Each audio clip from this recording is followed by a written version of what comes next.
Welcome to the Deep Dive, where we like to cut through all the noise and bring you the most important news in philosophy and academia. It's a lot to keep up with these days. It really is, so let's jump right in. We found an interesting article from the American Philosophical Association blog called Selena Gomez Over Hobbes, or How to Be Successful in Academia.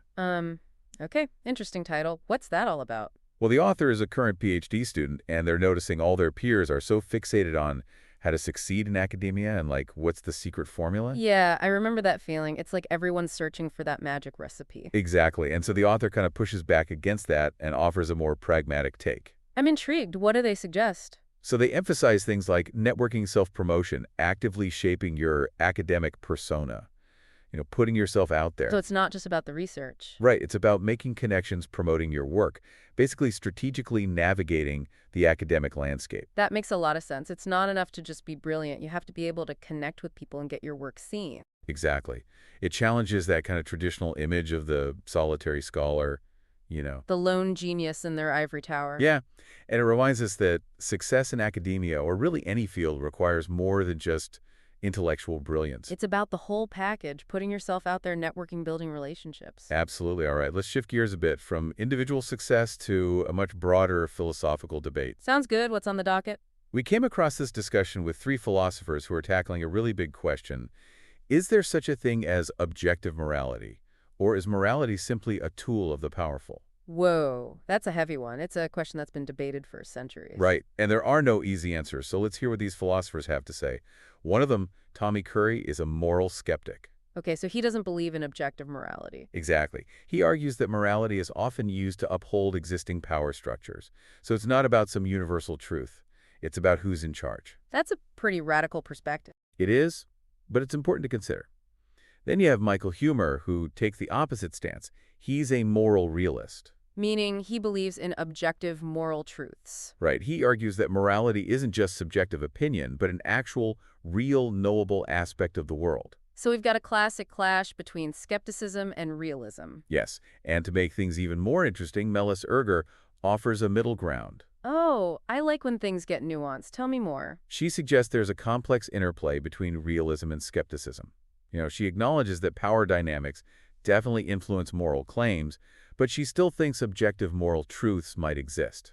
So it's not a simple either-or situation. Exactly. It's a much more nuanced perspective that invites us to think critically about moral reasoning. And maybe question some of our own assumptions about right and wrong. Definitely. It's a discussion that can really get you thinking. Now let's move on to a topic that's been generating a lot of discussion in recent years. Okay, what is it? It's about the aftermath of the Me Too movement and how it's impacting interactions between men and women. That's definitely a relevant and sensitive topic. How is it being addressed? Well, we found a blog post called The Fear of Men that explores this very issue. The fear of men. What kind of insights does it offer? It delves into how the Me Too movement has changed behaviors and perceptions.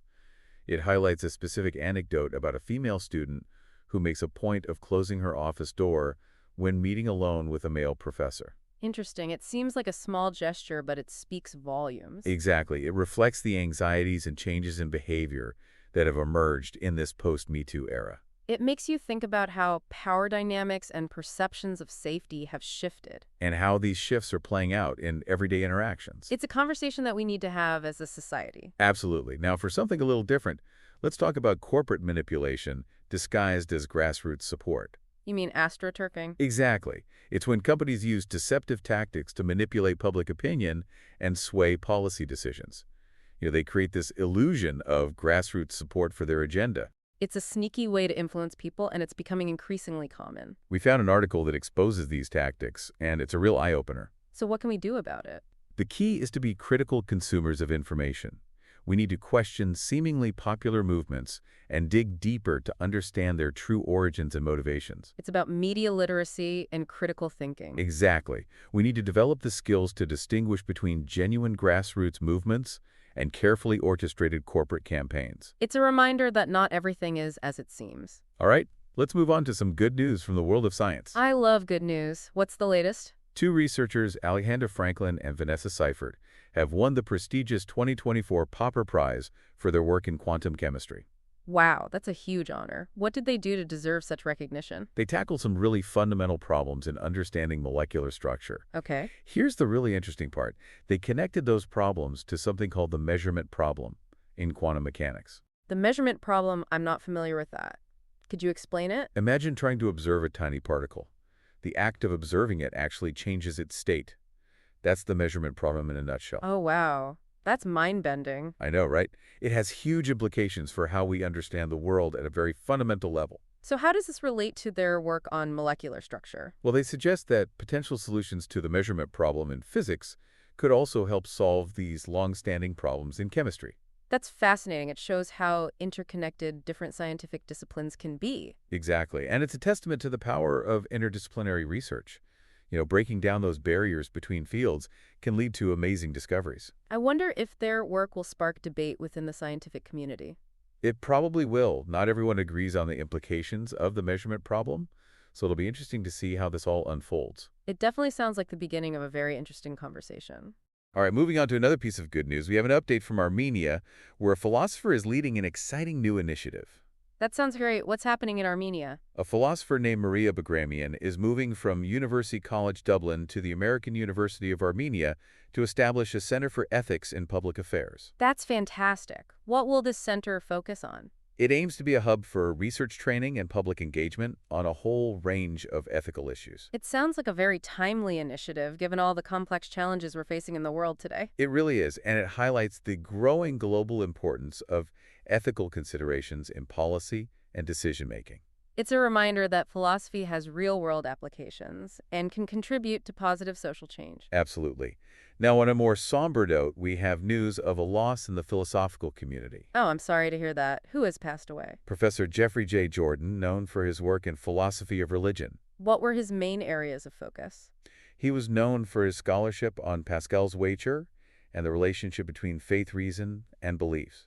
Those are some big questions. They are, and his contributions to the field will be deeply missed. It's a reminder that even as we celebrate new discoveries, we also mourn the loss of those who paved the way. Their ideas and teachings continue to inspire us even after they're gone. Absolutely. Speaking of celebrating philosophical contributions, the British Philosophical Association is hosting an event called Philosophy Fortnight. What's that all about? It's a 2-week celebration of the contributions of UK philosophy. They're highlighting the positive impact of philosophy on education research policy and society as a whole. Sounds interesting. When is it happening? From March 17th to 31st, they're encouraging universities, philosophy clubs, and all sorts of organizations to host their own events. So it's a chance for people from all walks of life to engage with philosophical ideas. Exactly. And it's a reminder that philosophy is relevant to everyone, not just academics. Absolutely. Now, for something a little lighter, let's talk about the Super Bowl. Oh, yeah? How was it? Well, it wasn't the most exciting game. The Philadelphia Eagles completely dominated the Kansas City Chiefs. What happened to the Chiefs? They were the favorites, weren't they? They just had an off night. Their offensive line couldn't protect their quarterback, and their defense couldn't stop the Eagles. It was a bit of a blowout. Yeah, the Eagles won 40-22. Ouch. Well, sometimes the biggest games don't live up to the hype. True enough. All right, we've covered a lot of ground in this first part of our deep dive, but we're not done yet. You ready for more news? Always. All right, so where are we? We were talking about those two researchers, Franklin and Seifert, who won the Popper Prize for their work on quantum chemistry. Right, that's right. So their prize-winning article, The Problem of Molecular Structure Just as the Measurement Problem, was published in the British Journal for the Philosophy of Science. Catchy title. It is, and it really gets to the heart of their argument. Which is? Well, they argue that those challenges we have in explaining chemical structure with quantum mechanics are basically all part of the measurement problem. So that whole idea that observing a system actually changes it. Yep. That's the one. And they think that if we can solve the measurement problem in physics, that will help us understand molecular structure better, too. That's pretty ambitious. It is. And the journal editors called their work groundbreaking and agenda-setting. So they're definitely shaking things up. For sure. Now let's move on to another piece of news. This one's about a philosopher making a pretty big move. Okay. Who is it? It's Maria Bagramian. Remember her? She's establishing that Center for Ethics and Public Affairs in Armenia. Oh, yeah, I remember. So she's leaving University College Dublin? That's right. She got a big grant from the European Commission to set up the center at the American University of Armenia. And what's the goal of the center again? It's going to be a hub for research training and public engagement on all kinds of ethical issues. So it's not just an academic exercise. They're really trying to get the public involved. Exactly. They want to have international conferences, publish articles, develop teaching resources, and even host public dialogues. It sounds like they're really committed to making ethics a part of everyday life. I think so. And it's great to see this kind of initiative taking root, especially in a world where ethical considerations are becoming increasingly important. Definitely. Now, for some sad news.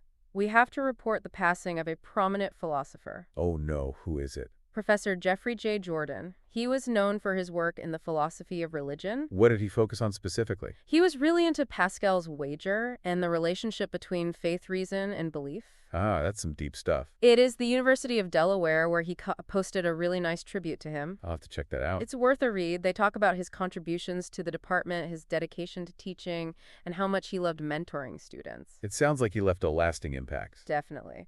Now, let's move on to something a bit more upbeat. Remember that philosophy fortnight we talked about earlier? Yeah, the one celebrating UK philosophy. That's the one. Well, it's happening from March 17th to 31st, and they've got a ton of events planned. Like what? They're having launch events at Parliament in the University of London, and there's a student competition, new videos, school materials, all sorts of things. So they're really trying to reach a broad audience. Absolutely. And they're encouraging universities, philosophy clubs, and other organizations to host their own events too. It sounds like a great way to get people thinking about philosophy. It is. Now for a quick break from all the serious stuff, let's talk about the Super Bowl. Oh yeah? Did you watch it? I did. It wasn't exactly a classic, though. What happened? The Eagles crushed the Chiefs 40-22. Wow, that's a pretty big margin. It was. The Chiefs just couldn't get anything going. Their offensive line was struggling, and their defense couldn't stop the Eagles. So not a great night for Kansas City fans. Nope. But hey, at least there was that one exciting moment late in the fourth quarter. What happened? The Chiefs managed to pull off a long pass into the end zone, and then they got a 2-point conversion. So they at least made things a little interesting. Yeah, for a minute. Anyway, let's get back to philosophy and academia. What else is going on?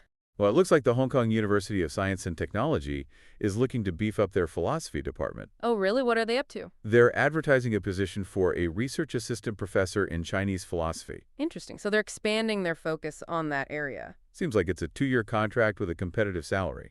That could be a good opportunity for someone specializing in Chinese philosophy. Speaking of Chinese philosophy, Rutgers University's Center for Chinese Studies is hosting a talk this Thursday. What's it about? It's called Orthodox Transmission of Political Power, the notion of zhengtong in China's past and present. Zhengtong, I'm not familiar with that term. It refers to the principle of legitimate succession and the transfer of political power in Chinese history. So it's about how leadership has been passed down over the centuries. Exactly. The speaker is Mara Yu Du from Cornell University and the Institute for Advanced Study.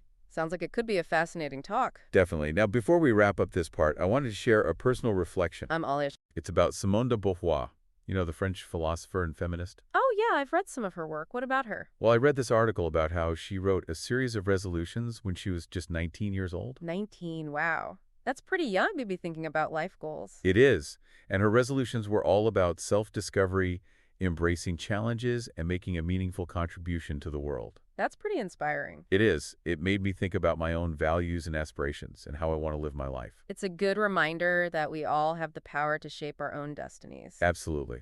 And we're back for the final part of our deep dive into the latest news and ideas in philosophy and academia. We've covered a lot of ground, haven't we? We have from groundbreaking research to inspiring initiatives to thought-provoking reflections. It's amazing how much is happening in these fields. It really is. So let's wrap things up with a few more news items that caught our attention. Thanks, good. What do you have for us? Well, we mentioned this earlier, but it's worth highlighting again. Rutgers University's Center for Chinese Studies is hosting a talk on this Thursday that looks really interesting. Yeah, the one about Zhengtong and Chinese history. Exactly. It's called Orthodox Transmission of Political Power, the notion of zhengtong in China's past and present. And just to refresh our listeners' memories, what exactly is Zhengtong? It's the idea of legitimate succession and the transfer of political power in Chinese history. So it's about how leadership has been passed down over the centuries. Right. And the speaker, Mara Yu Du, is from Cornell University and the Institute for Advanced Study. So it's sure to be a thought-provoking presentation. It sounds like it. And it's a good reminder that history and philosophy can help us understand the political dynamics of today's world. Absolutely. Now, before we wrap up our deep dive, I wanted to circle back to something we talked about earlier. Okay, what's that? It's about Simone de Beauvoir and those resolutions she wrote when she was just 19 years old. Oh, yeah. That was really inspiring. What were some of the key takeaways for you? Well, I was struck by her emphasis on self-discovery, embracing challenges, and making a positive impact on the world. It's a powerful message, and it's relevant for people of all ages. I agree. It's a reminder that we all have the potential to live meaningful and purposeful lives. And that we can make a difference in the world no matter what our age or circumstances. Exactly, and that's a great note to end on, so thank you for joining us on this journey of exploration. It's been a pleasure as always. We encourage you to keep those minds curious and to explore these topics further. Dive into the source material and continue the conversation. We'll be back soon with more news and ideas from the world of philosophy and academia. Until then, keep thinking, keep learning, and keep questioning.